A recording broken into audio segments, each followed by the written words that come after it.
This month we got news of... Oh, hold up, I need to Google another word for epic. Epic news. Welcome to the collective.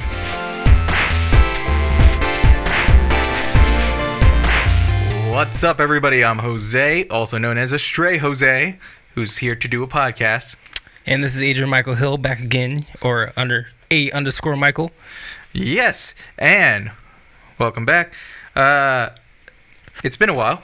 We've been trying to record this, and we had some issues, but hopefully we are back and did a whole ready to go. Show 2 weeks ago. Yes. And it's all gone. So because of that, we're not going to be doing too much of February. We still have a little bit of February news, but we're also going to be doing quite a bit of March and catching up with that. Side note, we have some decent news right now. Our podcast is now audio as well. Woo woo, woo woo. You can catch it without the video if you don't want to see us acting all crazy. On what's the different places that?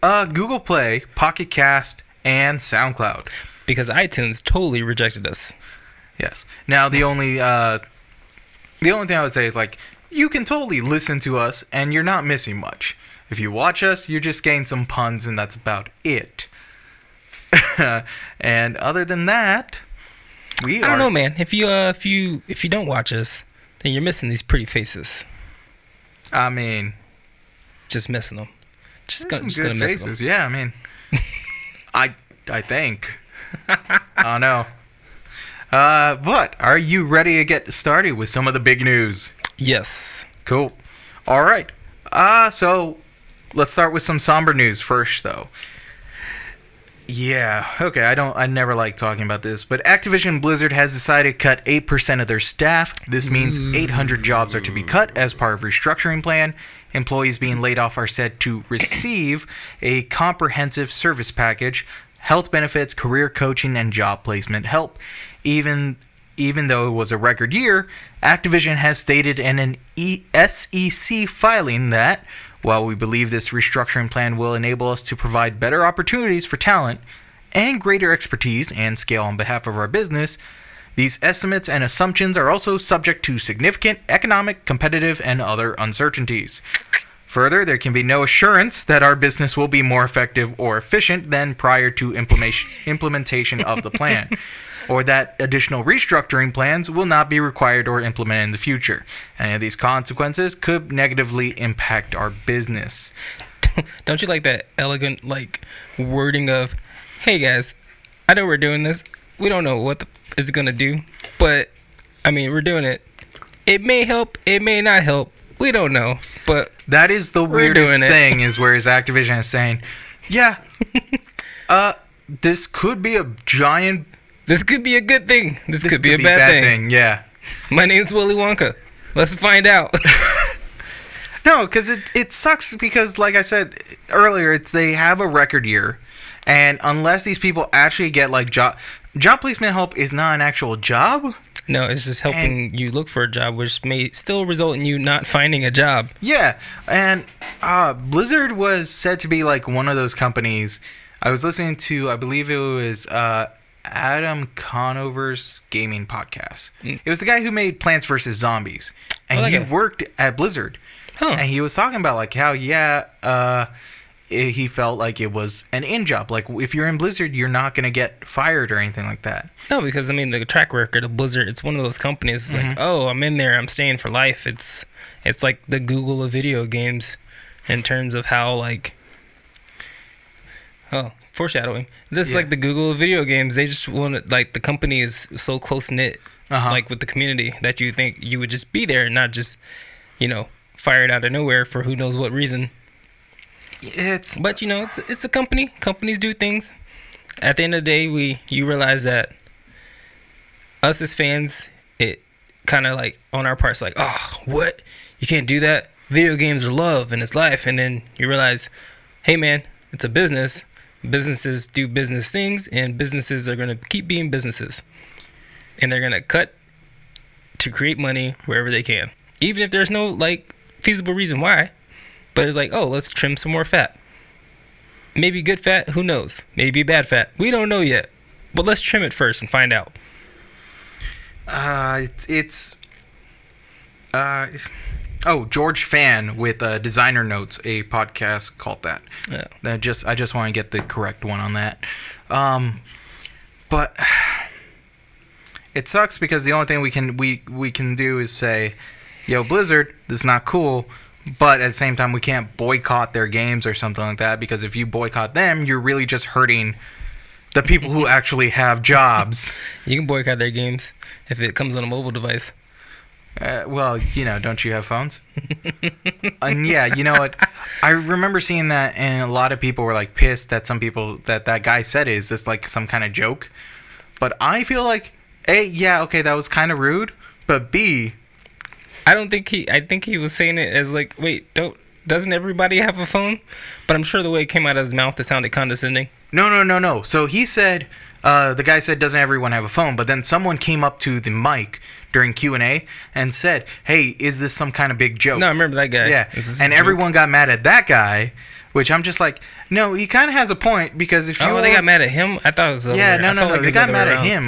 Because I follow a lot of game designers and stuff, and they're like... No, the game devs and they got mad at him, but like the community of like players were like on his side. Yeah, right? And it's that is the part where it's like, I think game devs have that experience where we will never know what it's like to do crunch time or do things like that, And it definitely feels like one of those, hey, those guys still worked on something, They may have put some love into it. Don't, like, crap on their games in some way. Well, I mean, at that side, especially as the industry is getting where it is, being a game dev is a lot like being an artist and being a musician or being a painter, all that stuff.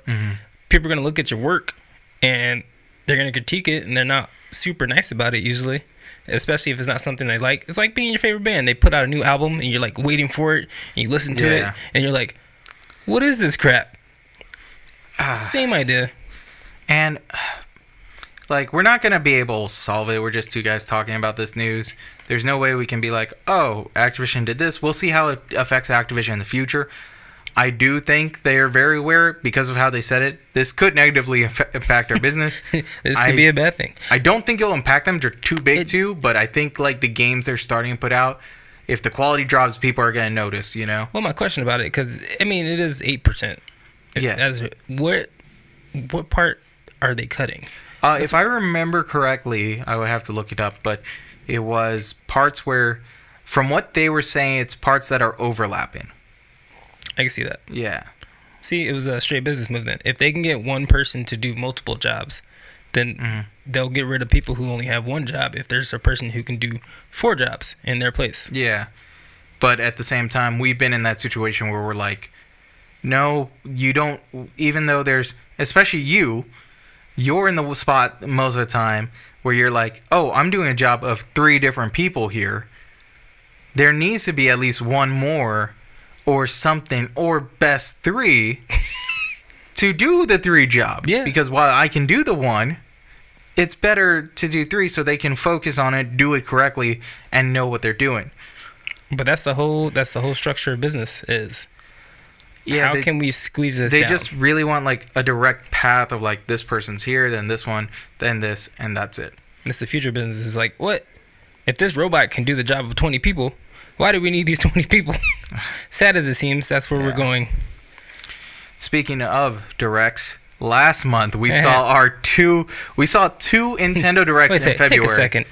You guys like how he rolls into those? It's just tagline off the end. It's like a rapper or something. Yeah, right? Yeah. Hey, I put some effort into this. Last month we saw 2 Nintendo Directs, one for the Pokemon series and the other as a general view of new games coming out in the future. Because we don't have a lot of time, we're actually going to condense a little bit.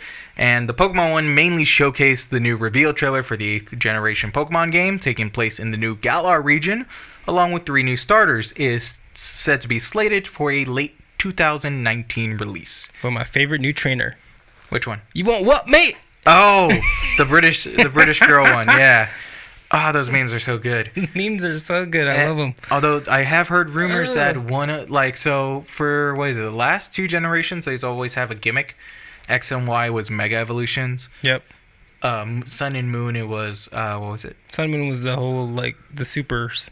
Yeah, the super moves and the Aloha forms. Yep. in this one, I hear it's going to be armored versions. I see It's that. London. I can see it. I can see that. Yeah. From the general direct. Because they're like knights in arm. Yeah. And, you know. Yeah. Well, I don't know if... Well, no, hold up. I don't know if they'll Yeah. bring back the day and night cycle. Do they still do that? Oh my god. Yeah. For the general direct, we got Legend of Zelda Link's Awakening remake is coming out later this year in 2019. Sliding into June of this year, we also see the release of Super Mario Maker 2, which appears to have a bunch of new mechanics and assets introduced. And make a bunch of weird levels that were really hard, and we can show them to you. Yep. Maybe. Stop me if you want to talk about one of these, pretty much, because I just put them all in one list. We'll just go like them. Yeah, like because we it's do. shoot fire. Yep. Though, yeah, we should definitely make like a video of us making levels against each other. Fire Emblem Three Houses is also coming to the Switch shortly after in July 26th of this year. Apparently delayed a little bit, but it's still coming this year. How did it delay? I think it was like in June or something. Considering that it's like, I mean, from the looks of it, it looks like it was done. I'm not entirely too sure. I will say though, I am a sucker for like any anime school style, like the Persona games or Trails of Cold Steel. And this one is, when I heard Three Houses, I was like, is this like some Westeros thing of Game of Thrones, you know? And it's like, oh, it's a school setting with three houses, Harry Potter style? I'm in. I'm in. Yeah. I'm in the kids fighting. Real-time strategy style. Nintendo also teased Super Smash Bros. Ultimate updating to version 3.0, but also reminding everyone of new amiibos of Snake and Simon. Also, Joker is still in Smash. It just seems like that was all they did. But with the actual new content, it's Platinum Games with the new new game, Astral Chain, a Switch exclusive coming this year as well in August. Man. Let's talk about that game. Okay. I forgot what I called last time. I called it Near Beta Automata. That's what it was. Near Beta Automata with Power Rangers. It looks super dope. When you start with everyone like facing the camera and doing moves, which and I was like, "Where's this going?" They're gonna transform into Power Rangers. Yeah, they get like a mech suit, Power Ranger style. Okay, so the weird thing I saw in that trailer, right, is that they seem to have like this companion, yes, that can move around and hold the enemies, which is I think the chain part of it. Right, and this reminds me of two different games. First one is Ni no Kuni, because you always had, in the first one you had like little monsters to help fight you, with you. And then in the second one is Resonance of Fate, which is a game where there's two types of damage, sub and main damage. Sub ones will whittle the health down. Okay, so main damage will actually permanently do damage, but it's very small. Sub damage will give temporary damage, but it goes chain big it until you hit them with the. So yeah, what you want to do is hit them with the submachine guns, your enemies, so that the blue bar hits up and then hit with a smack them. Yeah, and it's usually a cool effect. I think there's another game. It feels like it's gonna have that comboing kind of effect in Astral Chain. Well, it's definitely gonna be a combo based system. It looks like that whole little side companion's based off of like you said, but also like Nier Automata where you run around as 2B, but she has the little flying guy next to her that shoots the guns. It looks like a fun game. I'm surprised it's a Switch exclusive. I'm kind of not, especially with Bayonetta 3 being a Switch exclusive. You know, Platinum's been working with Nintendo for a while with Wonderful 101 and, you know. Yeah, but they're like releasing like 6 different copies of Nier for PlayStation and Xbox. I'm surprised this one didn't make the jump for it, but I guess, you know, give it Switch some more power. I feel like after, what game was it? The one with Microsoft. The one with the dragon, Platinum was working on it. I can't remember. What was it called? The Dragon? Yeah, it was some kind of Platinum game, and they canceled it. Oh, it was Nier's game before Nier Automata. Yeah. It was, It's on the tip of my tongue. Oh, Drakengard. No. Not Drakengard. Why does it say Drakengard? Because it had like a dragon on the cover. Scalebound. I just looked it up. Scalebound. Yeah. So after Scalebound, I think Platinum was like, I'm good with Microsoft, you know, we'll do third party, we'll do like releases for, of course, Sony and Microsoft. And Nintendo was like, hey, we'll give you Bayonetta 3. They're like, really? And Bayonetta 2? It's crazy because it looks like Devil May Cry. Yeah. But it didn't do well, so it got canceled. Ugh. Canceled before you started. I can see that. other games coming out is Starlink Battle for Atlas has gained the new Star Fox characters and missions as well. Bloodstained Ritual of the Night finally has a release date of summer 2019. Or that one's going to be fun. You mean Castlevania's spiritual successor? Yep. Along with the definitive edition of Dragon Quest XI, which I'm pissed about. If you've already bought the game for PS4 or PC, well, so far according to the Wall Street Journal, Square Enix is undecided if they will bring the new content to them. You're not going to get the new content. No, we're not. You're going to have to buy the album again. I'm sitting here looking at Square. my Final Fantasy 15 game right now, and there's a Royal Edition. I'm not going to get any of those stuff unless I buy all the Royal Edition to get all the updates and new cutscenes and everything that they put in there. That's just how they work now. They know people will buy it again. Square Enix is the one company that knows that if I put something out that I've already made before, due to nostalgia, you will buy it again. Oh, yeah, totally. I'm the one who bought Chrono Cross on cell phone, on emulator, on Game Boy, on the original SNES, on why PlayStation. Did you buy it on emulator? We're not saying go ahead and emulate games. So, back in the day. But I'm just saying, why did you buy an emulator? That is usually, you can find those for free. I think I got somebody I used to get for free. I think I worded that wrong. I downloaded it multiple times. Okay, you downloaded on emulator. But I did buy, somebody's, I was about to be like, yo, you got scammed, bro. I bought a save state from somebody of where they were in the game. Okay. Because they hacked it in the emulator. Okay. I was really into that game. It was more like, hey, I need you to do all the stuff to it, and then save state, and then sold it to me. It's a long time ago. It's weird days. Yeah. Also, Square Enix has their new RPG from Tokyo RPG Factory, along with Chrono Trigger's director, so to speak, to be showed, that was shown, called Oninaka, coming out this summer. It was just a teaser. There's not that much. They also announced From what I did see of it, I've seen a little bit more of it. It actually looks like it's going to be pretty cool. Oh, but cool. I don't think it's not going to be a Chrono Trigger, but it looks like it's more of an action adventure. It's almost like a Secret of Mana again, like a different one. And Rune Factory 5 is in development. That was all from the directs.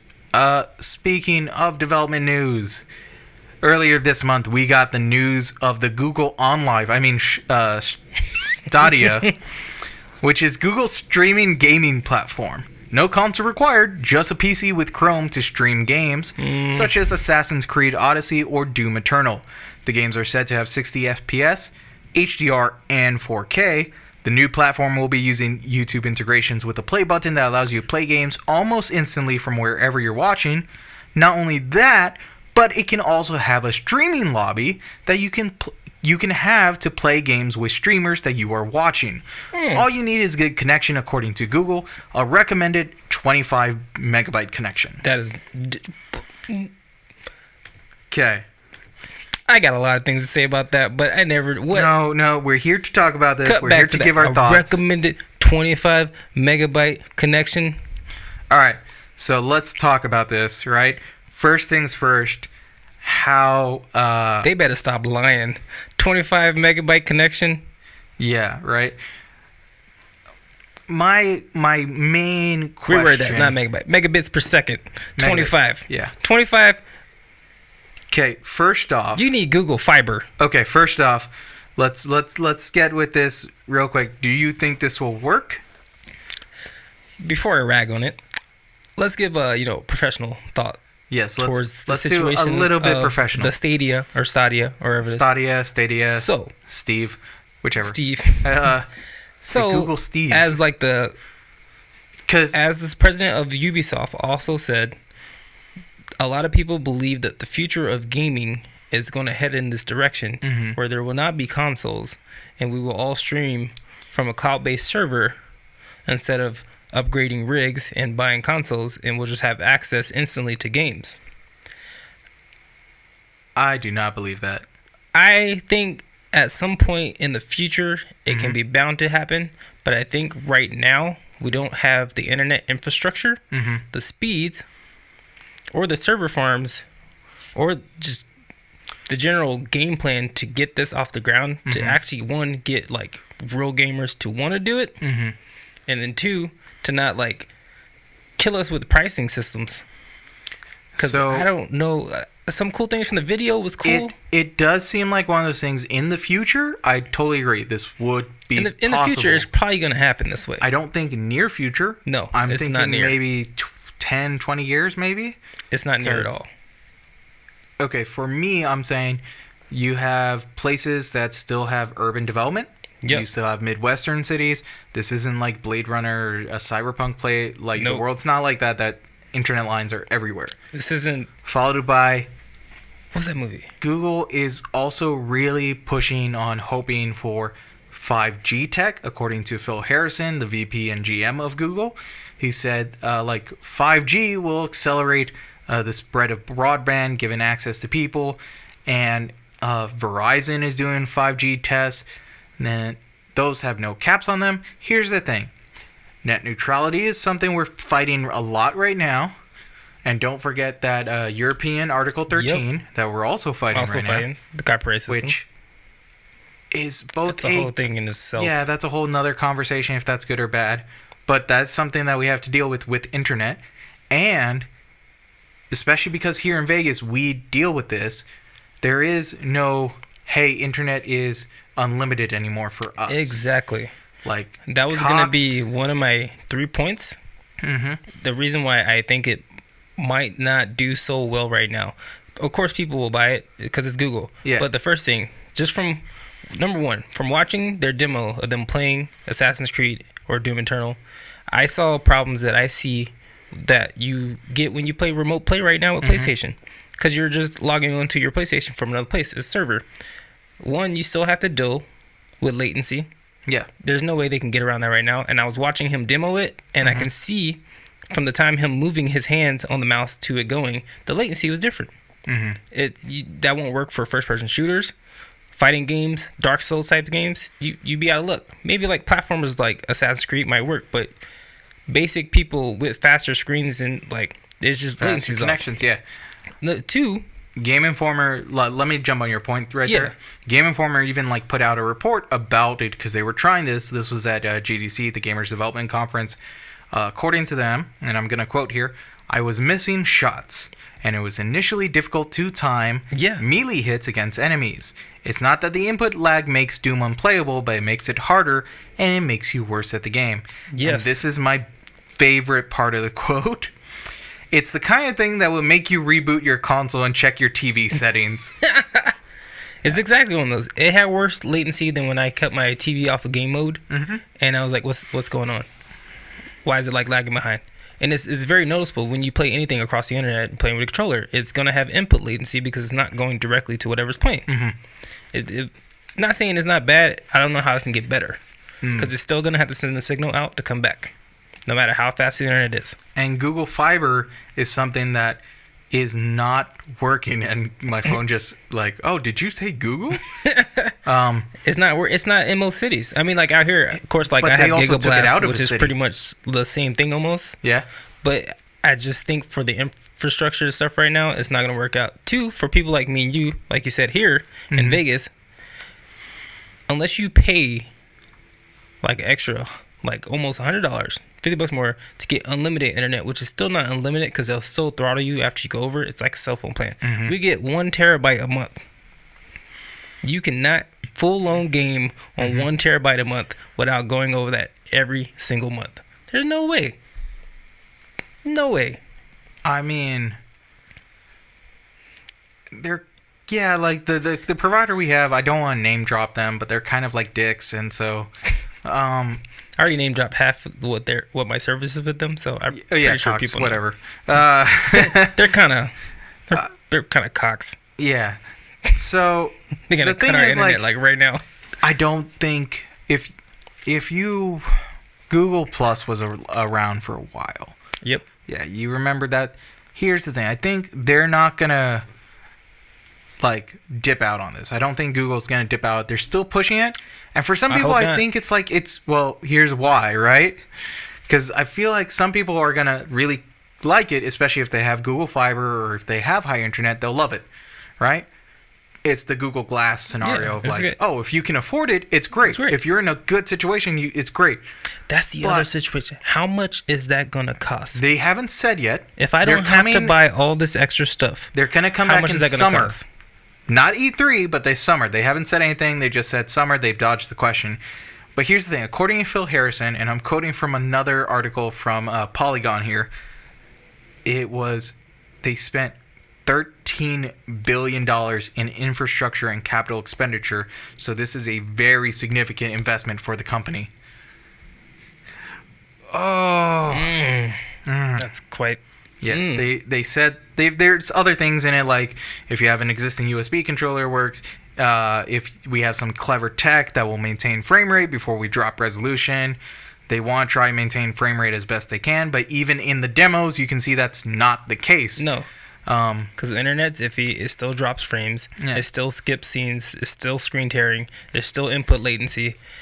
I think any newcomer coming into the gaming industry, because we've seen other ones like, what is that, the Ouya or Ouya, other stuff. Like, they needed the Kool-Aid Man for that one. Yeah, they gotta realize how steep of a slope they are playing against the other companies. Like Microsoft getting in there with the Xbox, that was almost by luck. Yeah. And the weird thing is, like, Microsoft, I think they got a console and they were able to jump in because they had a console, and they're like, Dreamcast died. Okay, because if I remember correctly, Sega dropped out. It was basically GameCube came out, PlayStation came out, PlayStation 2 came out, and then but Sega Dreamcast was before it.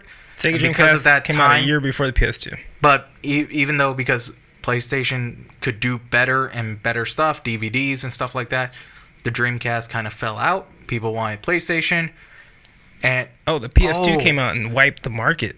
Yeah, and it was like, what? And then because PlayStation's always been going against Sony, because Sony was trying. Sony was always trying to go against Sega, because there was that whole E3 thing that basically ended Sega. Yeah, because they were trying to do what was after the Genesis. It was Sega Saturn. It cost too much, and it cost too much, and they shadow dropped it. Yeah, which was a bad idea. Which was stupid. Yeah.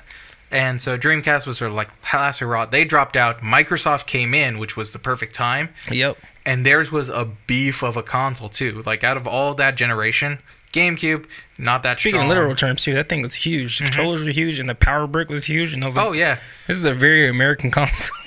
And but it also had like games like Halo. It had Halo sealed the deal for them. And it then they just kept going with it, like Sony and with the PS3 and the Xbox 360, and now it's Xbox One and PS4. Google, I feel like what they did is smart later down the timeline. I agree with you on that. I feel like they could jump in, but they have to realize the way they have to jump in. Even like people are already turned off to the system because of the way the controller looks. You think that's not like a big deal, but that's a big deal. Oh yeah. It comes down to looks. It comes down to performance. It comes down to games. And they've already made their own games you got. Yeah.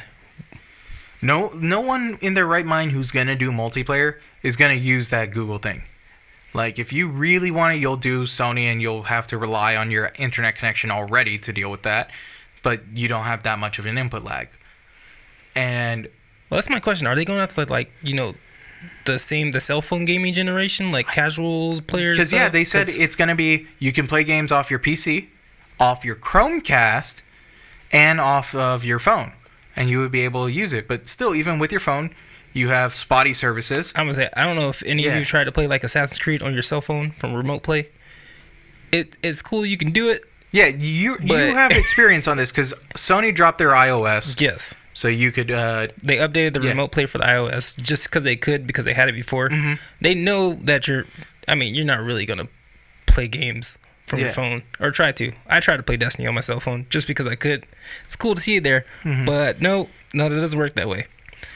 But yeah, another thing is, like, they have their own game studio coming out.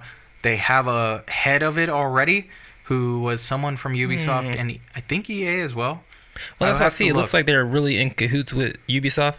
Yeah. Because he's the one that said, I think streaming is what's going to happen. And I was like, if you guys force this upon us like they did with the MP3s with CDs and stuff and videos to streaming, and I can see that happening that way, and then they're just going to force this down us. But I feel like as gamers, if we really don't like this, we really should just fight back. Don't spend the money on it and stuff like that, because it's the thing, like, if this happens, I'm not going to spend money on video games that much anymore. I just also started, I've fallen into minimalism a little bit with the Marie Kondo stuff. So if it's a game I'm like, I'm not sure if I will love it, I buy a digital. And so I just finally join the club. Yeah, I just bought like Hitman, every single one of my games digitally, except for ones that really, really is like I just want the box for some reason, like Final Fantasy 15. Steelbooks, but for sure. Everything else is digital. Steelbook. I bought Persona Kingdom Hearts 5. digital. Yeah. I didn't care. I just want to play it. But it's like, okay, cool. I'm just accepting that though. You know, if they do the Google Stream, I'm gonna be like, nah. I know my internet connection is not that good. I know Cox is going to throttle me. I know net neutrality is going to hit us, you know, because it already is. Yep. So, and that's the other side of things. Mm-hmm. Since it's now in the streaming, you don't physically own the games, which people were scared about, but where's the service coming from? Mm-hmm. So how do I get games now? Do I still buy them from you, or they're going to be behind like a paywall where I got to get a subscription like Netflix to play games every month? Though if they're in cahoots with Ubisoft, there is a chance that they could say, oh, you can get Uplay, yes, and pop your games from there. And it's like, oh, I figured that's exactly like it's gonna be EA. You want to play EA, so you got to get EA Origins. It's $20 a month, but you can play any games we have. Yeah, and I'm like, I don't want to pay $20 a month. I already play 3 months. I already own paid that for game. my PlayStation ones. You know, I already pay for PlayStation Now, even though I don't play online with anyone. Yeah, and then what is it, like, streaks out, then I have to get, like, Netflix. Netflix. I got to get, like, Uplay, then I got to get EA Origins, and then I got to get the Google Play Store, and then all this stuff. And I got all these subscriptions to play games that I could have just owned. The only reason I'm paying for Google Play now is because I started way back then when it was, like, the first that did it. And I have so many free games that I'm like, oh, you know what? I really should up that because I want to play Axiom Verge or something right now. I'm not going to pay for this. I'm not going to do this. Like, even if you have some, like, really good exclusive, it's going to take a bit. Like, I am just starting to think about getting a Switch because of the Fire Emblems and Joker and Smash. And, like, there is another game like Super Mario Maker 2. Like, all right, your exclusives are now getting me to go over there. Yep. But other than that, nah. And I think that's the other side of selling a gaming system is that part of it is owning the hardware that makes it so much fun to do. Like having the physical PlayStation, having the Xbox, building my own PC to do whatever I want to do it. I just don't understand. I mean, I get where they're going. I know they want to be the forefront of how it's going. It's just it's maybe not the time. Even Sony has like a different way they're doing stuff now. Like they're doing really good exclusives. Microsoft is doing some weird thing Microsoft's doing. They're still in the game, like kind of, you know. Nintendo Switch is Nintendo games. You'll play Nintendo Switch games if you like Nintendo. You know what Xbox is doing? But Xbox is being kind of smart. Xbox is matching with PC. Xbox is spreading out their. They're becoming like a hive mind and just spreading their software to everybody's system, so you can play Xbox anywhere. But yeah, they're also doing it with PCs, you know. So you can like play on your PC the games you already own. Yep. So yeah, that's smart, you know. Like if I have Cuphead already, you know, I'll play it. Google, you don't have exclusives. You don't have anything right now that makes me go, oh yeah, I wanna try this or anything like that. I just need to see more. I think they need to unveil more information as we get closer to summer. Yeah. We maybe at E3 drop some pricing, give us some better demos, make us sure that we're going to get AAA titles that you have on other systems. Tell me that somehow you're going to be able to do something about the latency, because I don't know if you played a first-person shooter and moved the stick and realized the stick did not move when your finger moved. It's irritating, especially after you've been doing it for so long, and the majority of us have. You notice it. Yeah. Even if it's small, you notice it. Well, speaking about exclusives, let's get on to another big story, which is snaps. Epic Games is grabbing more exclusives. Last month, we talked about Metro Exodus being picked up to be exclusive in the Epic Store. This GDC, it picked up some more PC exclusives, including Remedy's new game Control and Quantum's Dream PC port of Detroit. Though they also have Obsidian's The Outer Worlds that will also be launching on the Windows 10 store. So, but let's be honest, not many people, at least I don't know that many people that have that many launchers of like, oh, I have GOG, Steam, Epic. I don't have Windows Store. Like, I forgot that was a thing. I have Windows Store just because it comes with your computer. But I do have Steam. I also have Epic. And I have pretty much some other stores, Agreement Gaming and some other stuff. But it's kind of a bully move if you think about it. It's a cutthroat business move, but since when did you just make a new store come in and decide that I'm not going to share any of these games with other stores?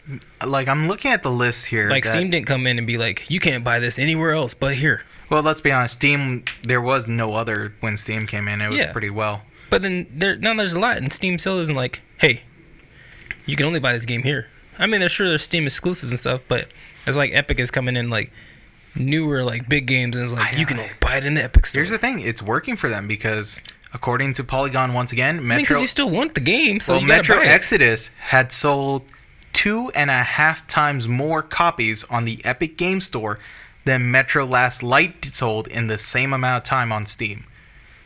So, see, I feel like that's just working. That's a follow up from like like a sequel though. You played the last game, so you want the new game, but the only place you can get the new game now is at the Epic Store. You just worked out that momentum. Yeah, like they now have like it looks like they have a bunch of Quantum Dream games like Detroit, Heavy Rain, Beyond Two Souls.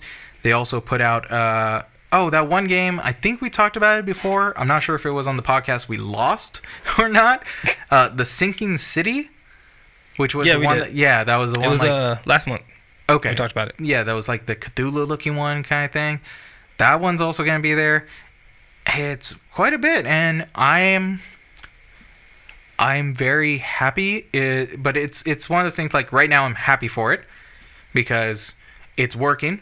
It's playing the market. It's working. It's doing what it's doing the market. Usually I don't want to say I'm very happy that something's working like this because it's just one of those, but because it's like, yay, corporation overlords kind of thing. Corporations doing what corporate does. But I very much am curious because later we're going to have to see sales results and if people jump into more Epics because Epic game exclusives, because the whole thing was, hey, if you go to us, we'll charge you less, And even with some of these games, they still say they'll do a Steam release because why not? As long as it's a 1-year exclusivity, they'll jump over.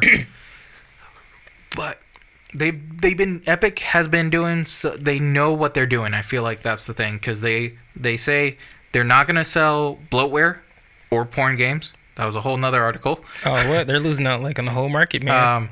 They are also Apple. Going to be soon doing Epic Games store keys on the Humble Bundle store.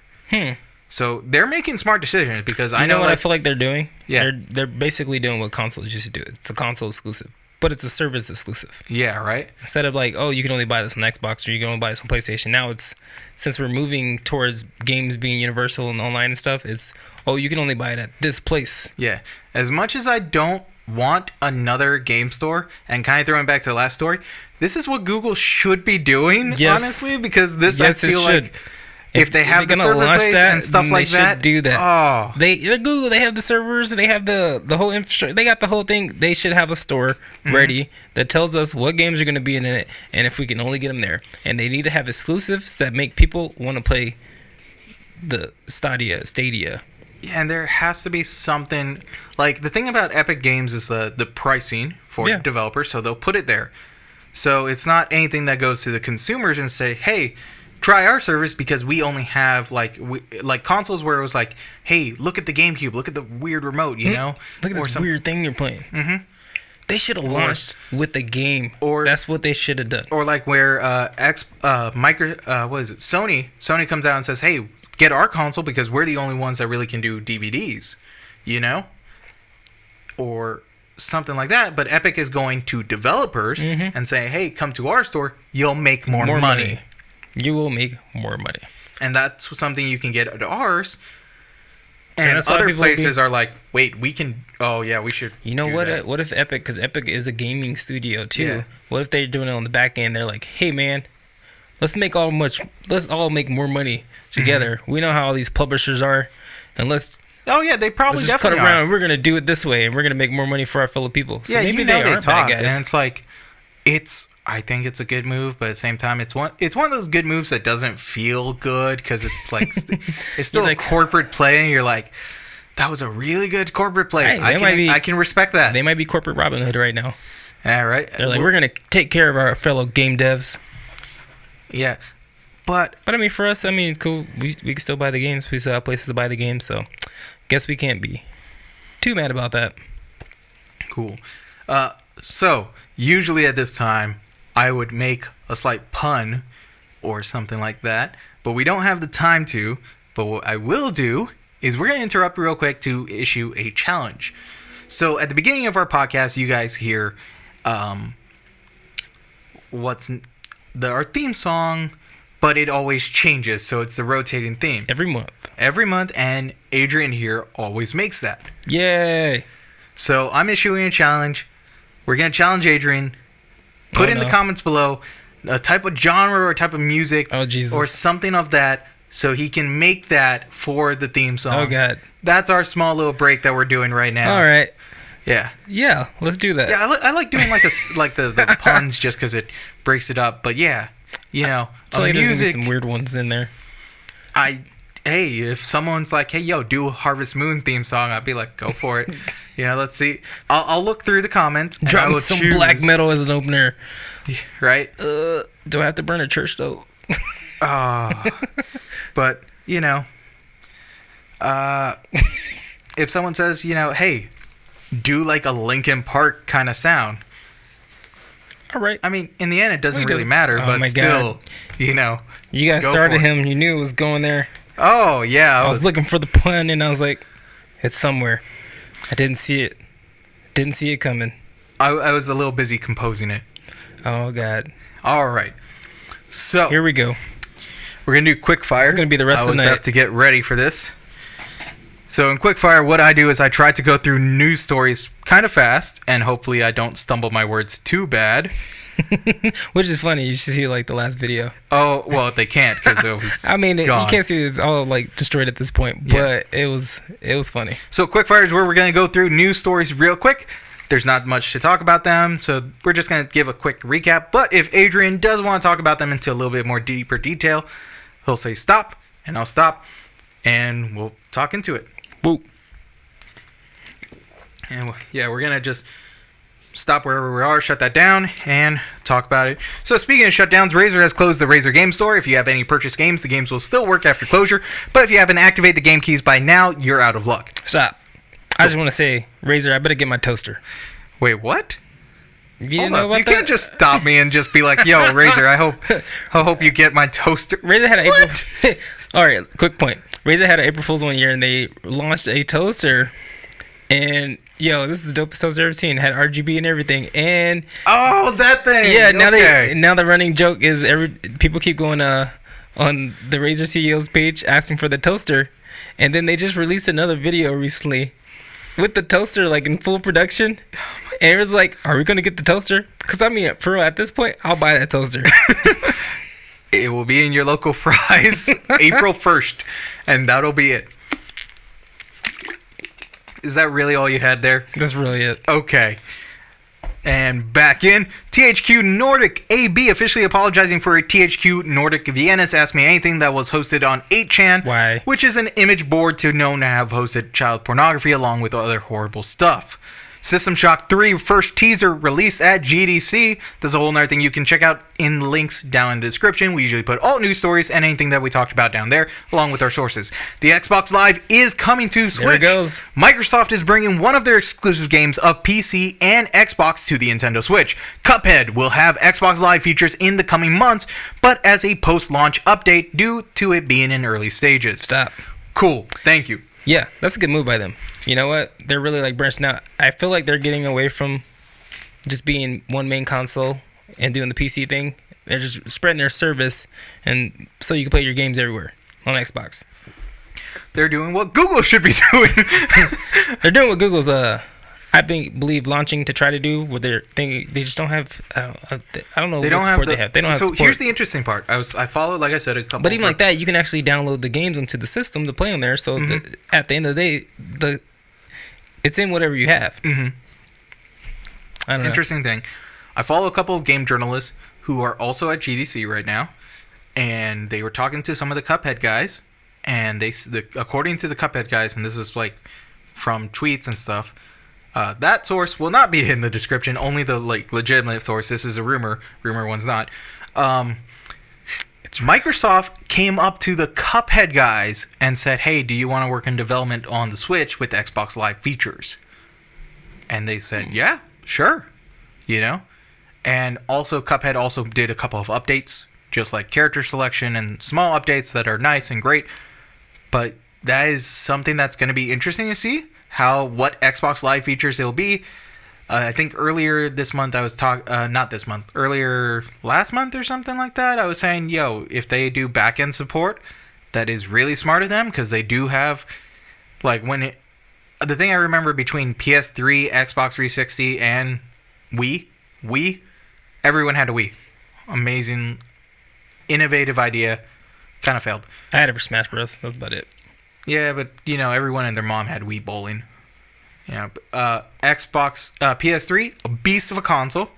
And when I say that, I mean CPU power, the processing, it was best out of all of them. Cell architecture. But because of that architecture difference, it was a little hard to port games. It's hard to port and develop for. Xbox 360, though, had amazing multiplayer and amazing back-end support and stuff like that. Because Xbox Live was what everything bases their online system off of now, because it was done so well. Yep. So, because of that, and they still do it, even though they don't have exclusive games, I've never heard someone complain about, the online kind of sucks here, Especially after when PS4, PlayStation always had free online, and I was a fan of that. But then you have to pay for it. No one complained because Xbox has been doing that already. Yep. And now it's okay, cool. And Xbox has been really good with that back end. So, I'm very interested to see it come to the Switch. I hope it works out, kind of, because this is just a little bit closer to kind of, if Xbox dips out and makes a whole connection kind of thing, I'll be a little sad that they don't have some of their great games, but Well, I mean, what it essentially helps you do, it helps you, your whole environment of what your gamer tag is able to migrate across all the systems, so you can just keep one, and just that's you as your gamer tag. I have Xbox Live services on my PC. So I have Xbox name, I have a gamer tag and everything. I don't physically have an Xbox. Yeah. Apparently, rumor, don't think about it. But they said PlayStation might finally let us do that this year. We'll see. I really hope so. But Xbox lets you change it, but somehow they made it so easy that you can just change your name, because if you don't like it, you maybe when you're 13, obviously it doesn't fit when you're 20. Yeah, my Sony one's still one that I made when I was 13. And it's the one with the PS Plus game, so I can't do anything with that. I'm using that one. But, I wonder if, they're also going to let, other things have their back infrastructure for, crossplay. Because they have been doing crossplay with Nintendo. Yeah, they have. Yeah, so with, Fortnite and, did they do it for, what's the game? Not Blood Bowl. The RC, cars. Yeah, that was one of the first ones that was crossplay. I can't believe I forgot the name of that one. You just made me forget it right now, too. Yeah. Rocket League. Rocket League. There we go.